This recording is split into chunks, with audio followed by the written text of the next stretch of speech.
باقی ہیں اپنی گفتگو فرمانے کے لیے جناب محترمہ عریبہ نور صاحب جو کہ اس عنوان کو گفتگو کریں گی کہ ہم شکستہ ہو کر بھی ناقابل شکست ہیں. ان کی تعریف ہے عریبہ نور.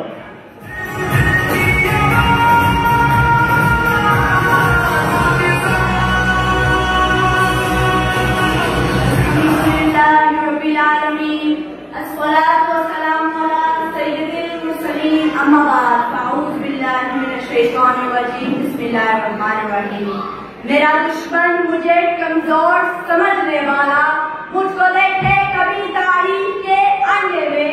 میں نے ہر دور میں توڑا ہے رونق کا طلسم.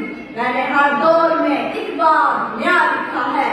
بہتے ظلم و ستم میری روایت کی نہیں. مجھ کو میدان سے پسپائی کی عادت نہیں. عرصۂ بدر میں کردار نبی ہوتا ہوں. دشتے کربت ہو تو ابن علی ہوتا ہوں.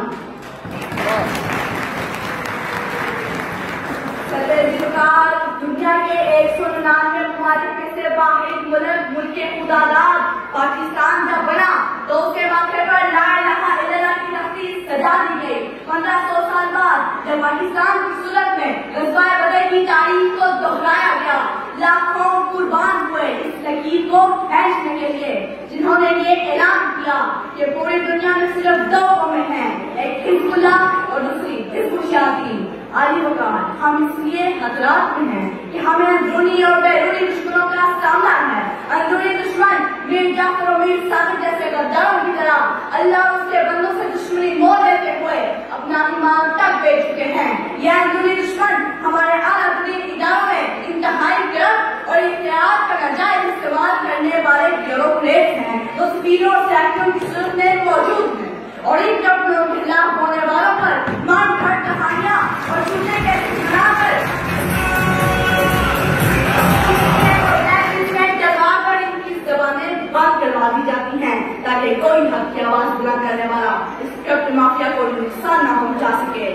ان زمینوں پہ ڈالو گل اب فقط خار بس رہے ہیں, نگاہ جس سے جا رہی ہے بلا کے ایجاد بس رہے ہیں, جفا کے ڈوگر وفا کے دشمن وطن کے غدار بس رہے ہیں, ذلیل ملت فروش ارباب ریاکار بس رہے ہیں.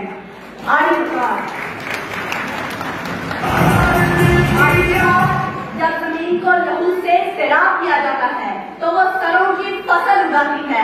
ایسے سر کہ جو تختۂ دار پر بھی حق کی گواہی کرتے ہیں, ایسے سر کہ جن میں ابلنے والا خون سب کھلاڑی پرچم کو بھگا دیتا ہے.